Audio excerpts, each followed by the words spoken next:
জোর করে আমার ভয়ে কপি লাগানো হচ্ছে। আজ কপি লাগানো তোহরকে শিখাচ্ছি।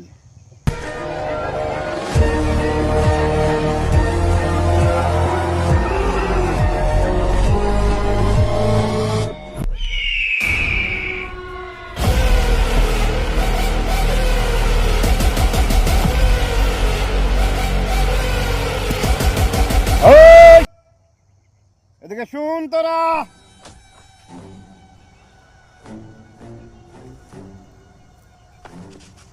ওই, তুই কার অর্ডার লে ভাই কপিতে লাগাতে এসেছিস বল?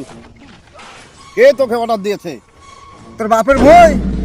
এই, আমাকে বাংলাদেশের দ্বিতীয় ডিভিশন ভাবে তুই আমার সামনে দাঁড়িয়ে